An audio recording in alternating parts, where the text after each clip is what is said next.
Welcome back, guys. We are back with another episode of what would happen if a billionaire invested £1 billion into every team in the Romanian Football League.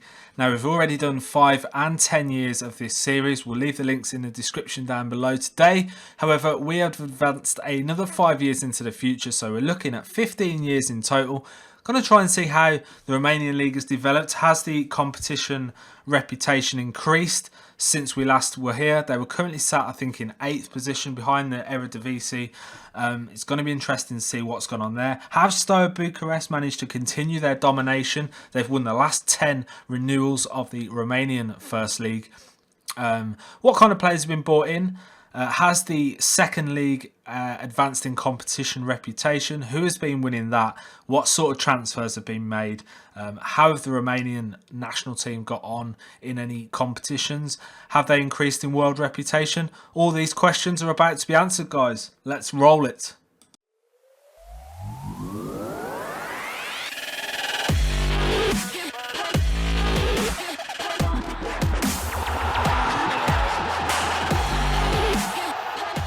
So we've kicked things off then with the First League, and it immediately is apparent that Steaua Bucuresti have continued their excellent run of victories in the Romanian First League. However, Astra Giurgiu have broken the streak in 28-29.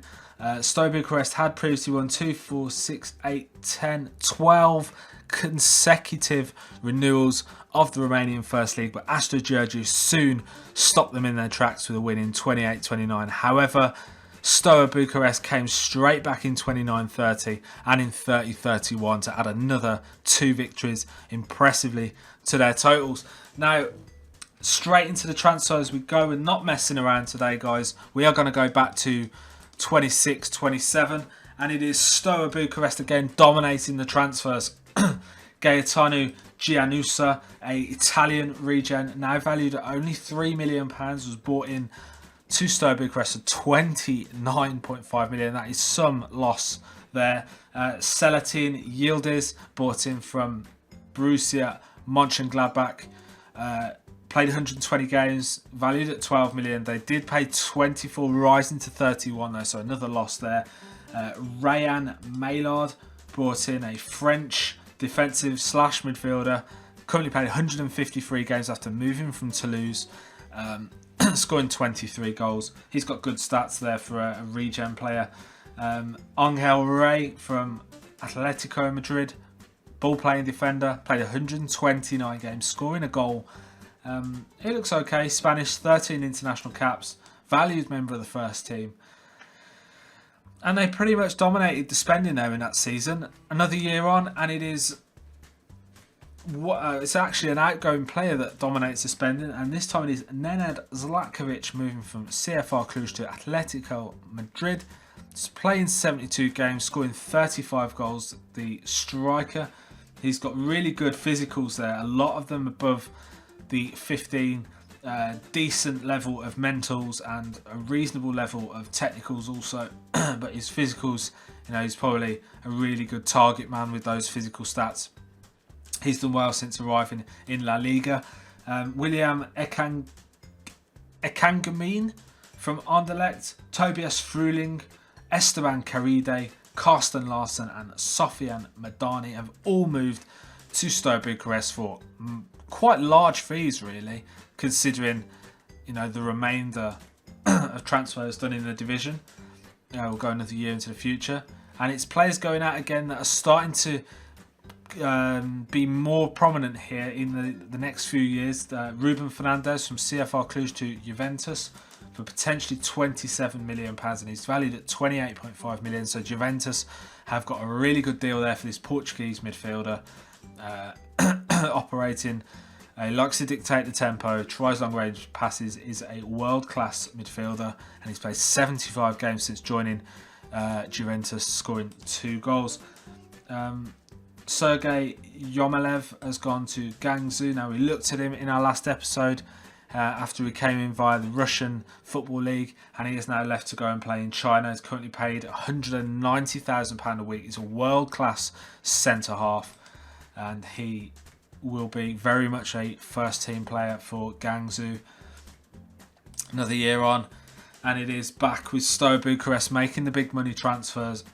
Ludovic Gautier, Alejandro Aranz, Maxime Berthelot and David Garcia from Liverpool. Decent signing, left back, good stats, good physicals, good technicals, good mentals, sorry, reasonable technicals, good player.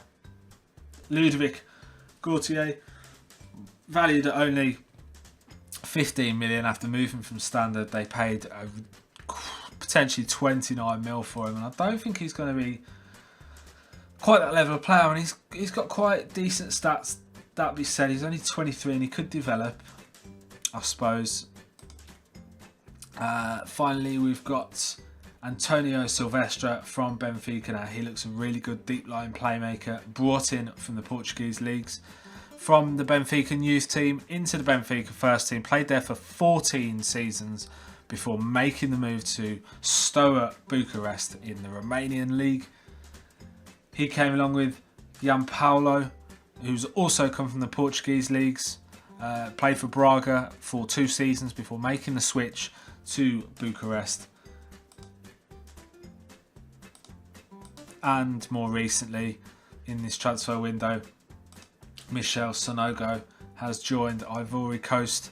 Right back, really good physicals, good mentals, solid technicals. Right back, wing back, can invert in various different positions at that right back position, different roles rather. He's won the European Under-21 Championships in 2023, which was won by France, I believe. Past winning, it's going to be France, isn't it? France under-21s beat England under-21s. England under-21s won in 2025, so at least they've won something. Spain under-21s was second. Germany under-21s have won the last 2 renewals of this over Croatia and Switzerland. Romania haven't done anything in the under-21 championships. However, let's go and have a look at the Romanian First League, and as you can see here, they're currently sat in 8th. They haven't risen since we last looked. They're still sat in 8th position. Let's go down to the Second League and have a look now. They started off in 30th. They rose to 28th and have been stuck at 29th now for the best part of 4 seasons. They haven't made any moves. Let's have a look at the past winners. As we can see here, Brasov were the last ones to win it. Concordia Shajna, Panduri Targu, Concordia Shajna again, CFR Cluj and Gazmetan Medias finally get out of the Romanian Second League after spending many seasons after getting relegated. We'll also have a look at, we won't have a look at those, we'll have a look at the transfers that have been brought in. We're going to go back to 26-27. £8 million in the first season was the top amount paid for Azzedine Jabu, who now plays for Saint Etienne. Played for Brasov for 2 seasons before making the switch. He's a good Algerian right back with good stats right the way through. And then there wasn't really much paid the next season. Raul Grossenbacher from Luzern to FC Brasov, probably the highest fee there with a potential of 5 million. He now plays for Brasov still. 122 games played, only 9 goals, which for an attacking playmaker or advanced playmaker, attacking midfield, shadow striker isn't the best return. He's got really good determination and teamwork though, and in the right sort of team he could do really well. We're also gonna go another one in, and a really big fee paid here for Ivan Alvir. Now, Ivan Alvir moved from Juventus Bucuresti to Academica Clinceni for 13.5 million in July of 2028. 5 months later, he goes from Academica Clinceni to CF Afumati for a £7.5 million profit. And let's have a quick look at him. So he's Croatian, 23-year-old, now playing for Poli Timisoara. He's only valued at £2.3 million, and they've lost an absolute stack on him. 21 mil they paid, and then sold him for 2.9 million 3 seasons later. I mean, that is a real loss, isn't it? A real loss. We'll go another one on, and it's Olympia Satumure, Nikita Perkovic, Georgi Vojka and Gabriel Toma. 2 reasonably high-priced transfers paid there by Academica Clinceni. 30-31. Tibor Balaki from Juventus Bucuresti to Panduri Targujui. Let's have a quick look at him. He's a Romanian centre half. Good stats. 30-32. This is more recent. Cedric Defo. So yeah, there's not really much done so far, but we're only early days. The window only opened in June, so not much has been done here. So yeah, guys, this has been 15 years into the future, looking at Romanian leagues, and I think it's kind of saturated here now. What we're going to do, though, is we're going to have another quick look here at the Romanian clubs of interest. So we're going to have a look at these guys first of all. We're going to go into the schedule, and we're going to look at how they've got on in Europe. So last season they got through to the first round knockouts, where they were beaten by Real Madrid. They didn't get through the group stage of the Champions League, but they got through to the first knockout rounds of the Europa League and were beaten comprehensively by Real Madrid. Season before that, they were in the Europa League after losing their grip on the title. They got right through the knockout stages, but were beaten by Arsenal in the quarter-finals, suffering a 1-0 and a 3-0 defeat, losing 4-0 on aggregate.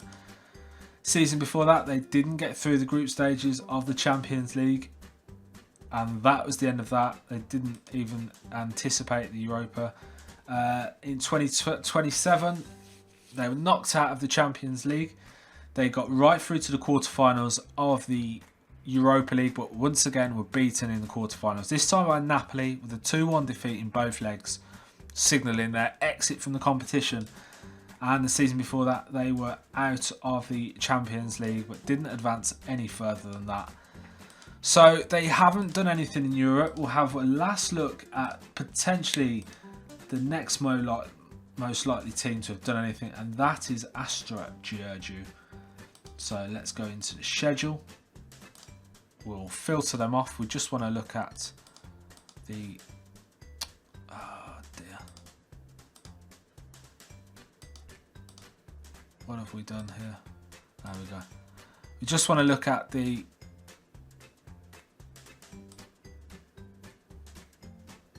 cup competitions here. So there's nothing done previous season. Season before that, they were beaten in the group stages of the Champions League. Nothing done the season before. In the season prior to that, they managed to qualify for the Europa. Well, they got beaten in the Champions League. They got through the Europa League group stages before being knocked out by Fiorentina in the Champions League.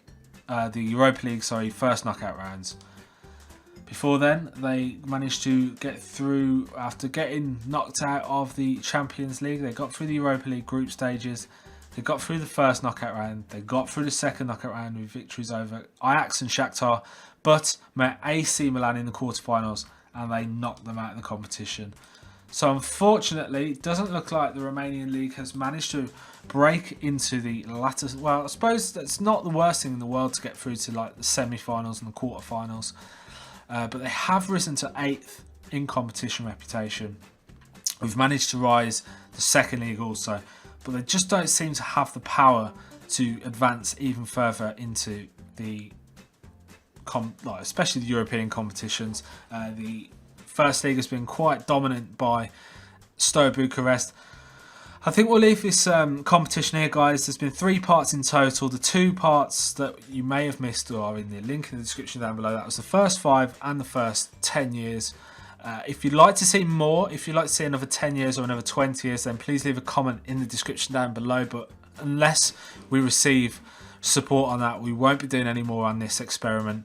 I hope you've enjoyed today's episode, guys. Remember to leave a like on the video down below, and if you're new to the channel, please think about hitting the subscribe button for more Football Manager 2017 content. But for today, guys, we are out of time. Make sure you check out the Steaua Bucuresti Let's Play Football Manager 2017 season. We are currently in our 3rd season and we're looking to do well in Europe this year and the Romanian League. But until next time, guys, I'm out of time for today. Join me again next time.